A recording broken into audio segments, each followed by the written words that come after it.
A central component of a great script is the embodiment of the story's thematic elements through the connection of its characters. This connection is not the connection we describe with friends or family in our real lives. In other words, the way the characters feel about each other or how often they hang out does not intrinsically matter when connecting our characters or in crafting a good script. Instead, this connection refers to, as John Truby puts it, thinking of all your characters as part of a web in which each helps define the others. A character is defined by who he is not. By connecting our characters, we can use them as tools of comparison. We can emphasize which traits of these fictional persons we want the audience to notice, and in turn, more efficiently visualize how our characters' actions relate to the moral argument or theme of the story. As I recently rewatched Wes Anderson's Fantastic Mr. Fox, I couldn't help but notice how skillfully the film weaves each of its characters' problems into its thematic message, and how the differences between our characters drive the theme home, as well as set up the characters' arcs. In this article, I want to explore how Fantastic Mr. Fox creates a coherent story that develops its characters and themes through connection, and how one scene in particular perfectly expresses the film's moral argument, as well as Mr. Fox's character arc succinctly and impactfully. To understand how Fantastic Mr. Fox distinguishes its characters and uses comparison to propel their arcs, we must first know where our two characters that undergo change are at the beginning of the story. Mr. Fox, a retired chicken thief, is working as a newspaper columnist living with his wife and son in a hole he desperately wants to move out of because I don't want to live in a hole anymore. It makes me feel poor.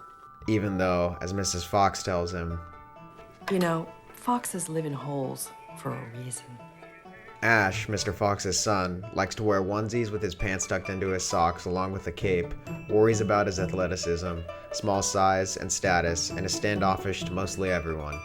To summarize, the other characters, including his father, describe him as, I guess he's just different.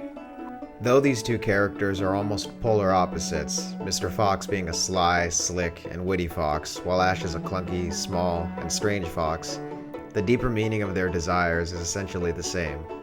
Both of them wish to override their nature in hopes of becoming something they see as better than what they are, a variation on the theme of the story. This brings us to the theme of Fantastic Mr. Fox, which is, only when we accept nature's inevitability can we fully become the truest and best versions of ourselves.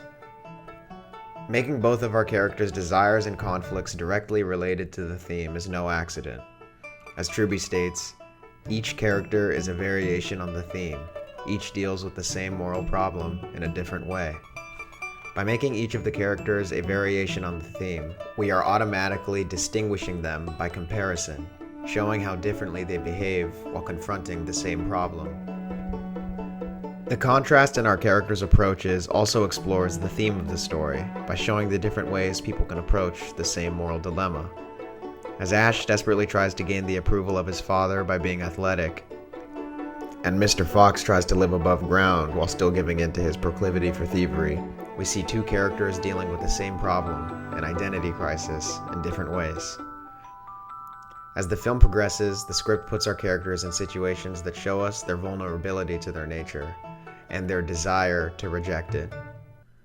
We see Mr. Fox use almost all of his money, despite advice against the purchase from his accountant, to buy a home above the ground. This expresses Mr. Fox's desire to override his nature, to get out of the hole he lives in for a reason.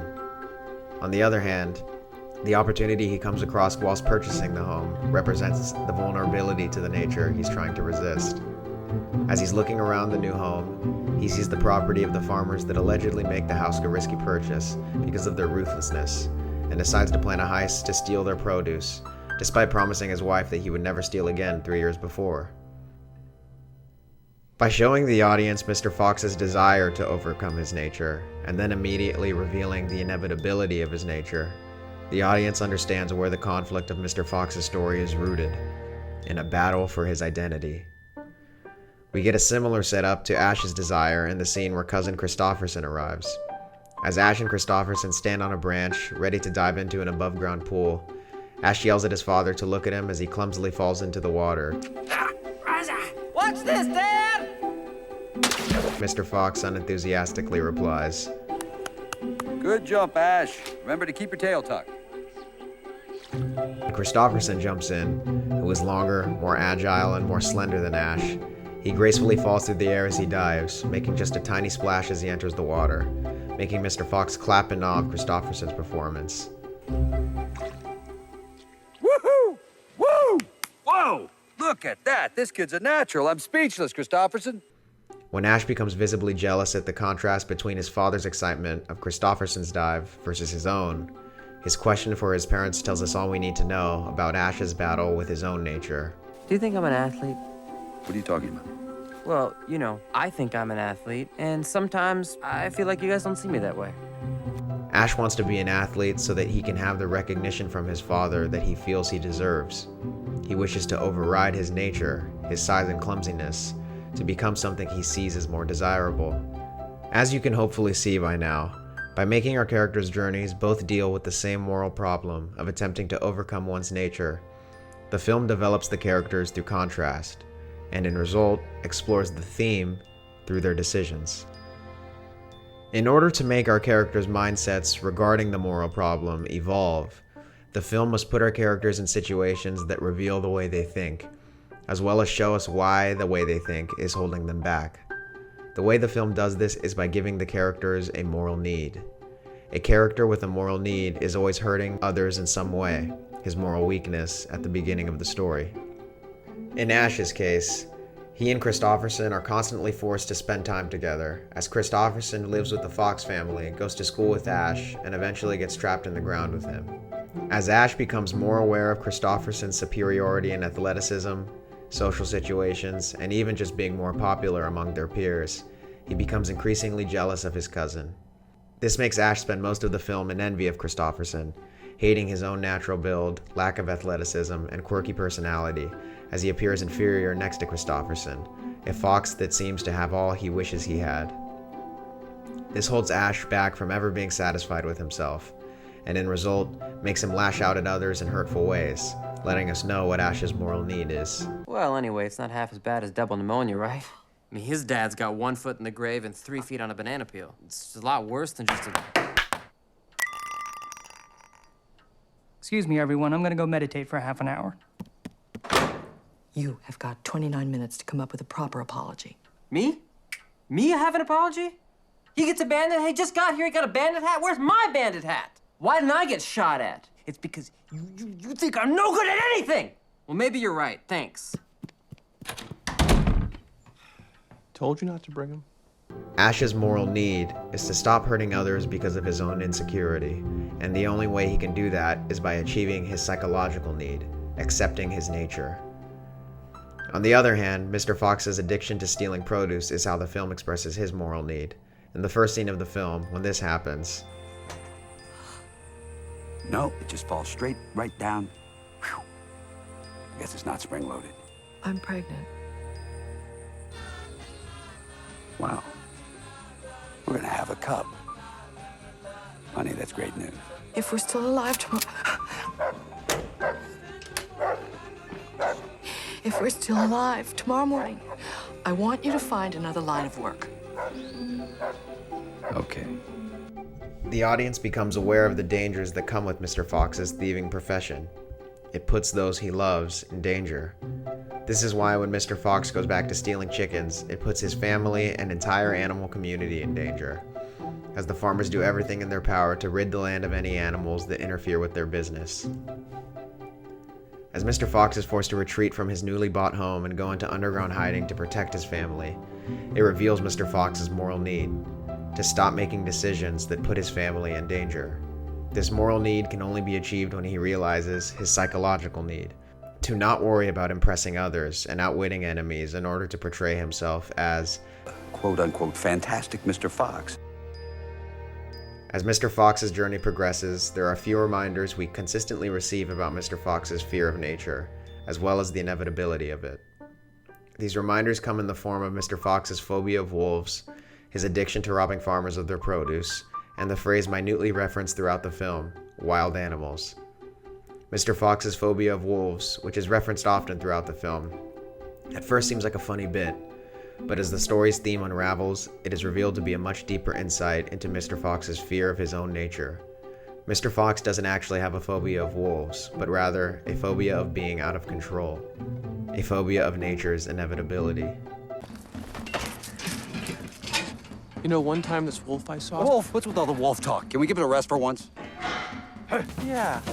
Back in the old days, didn't they used to do a thing where if somebody saw a wolf, we would all... Wolf? What wolf? Nothing? Never mind.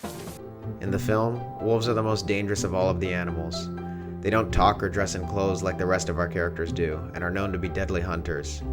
Wolves are an untamed animal, even deadlier than a fox, making them unpredictable, but more importantly, hard to control. Mr. Fox's addiction to stealing produce is representative of his vulnerability to nature. This nature is more complex and deep than a fox naturally being a predator, however. As Mr. Fox's conversation with Mrs. Fox reveals, this susceptibility to his nature has little to do with a fox craving chickens, and everything to do with his psychological need. Oh, why'd you have to get us into this, Foxy? I don't know, but I have a possible theory. I think I have this thing where I need everybody to think I'm the greatest, the quote-unquote fantastic Mr. Fox. And if they aren't completely knocked out and dazzled and kind of intimidated by me, then I don't feel good about myself. His psychological need is to stop trying to impress and outwit others in order to portray himself as something he views as admirable. This natural desire to be admired is what leads him to take these risky ventures and outwit the dangerous farmers, and in result, put his friends and family in danger, tying his psychological need back to his moral need. As Mr. Fox struggles to articulate what exactly makes him this way, Mrs. Fox finishes his thought for him.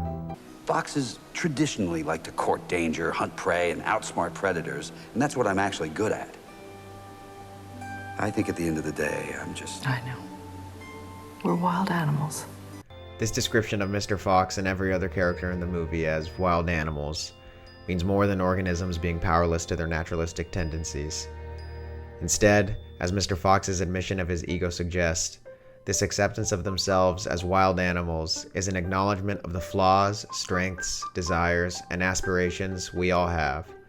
The nature that binds us together are the flaws we're all subject to, and the greatness we're all capable of. This scene transitions directly into the catalyst of Ash's arc. Mr. Fox approaches Ash after his conversation with Mrs. Fox and tells his son the story of when he found out he was having a cub, and how he couldn't stop wondering who that cub would be.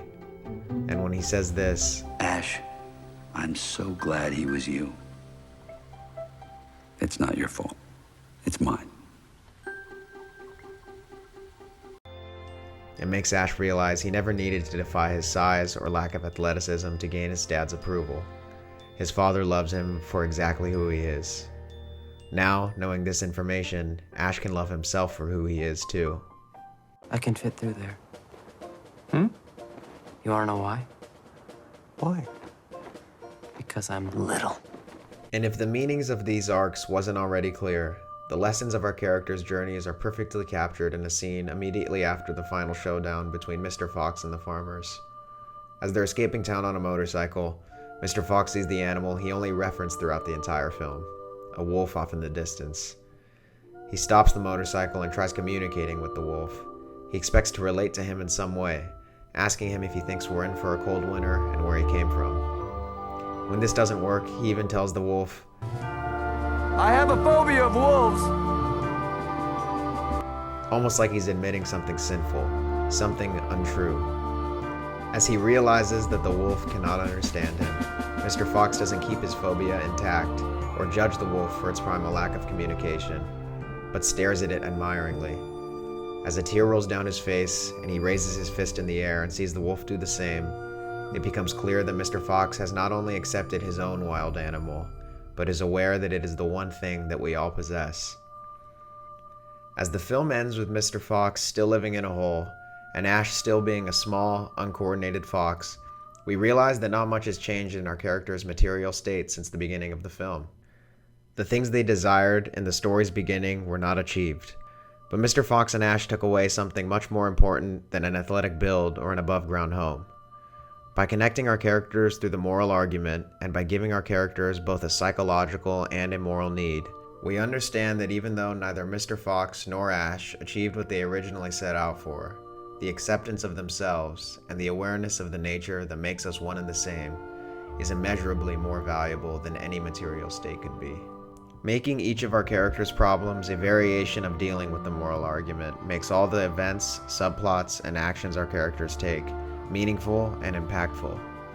As Fantastic Mr. Fox ends, a movie that started off about a fox stuck between two lifestyles and his son's desperate desire for paternal approval becomes a story of acceptance.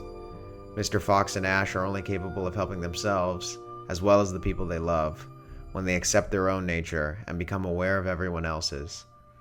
Without that realization, the cycle of Mr. Fox's chicken thieving and family endangerment would never stop, and Ash's insecurity-ridden tantrums would always prevail. By making our characters battle the same moral dilemma through different means, by the end of the film, the audience truly believes that our nature makes us all wild animals.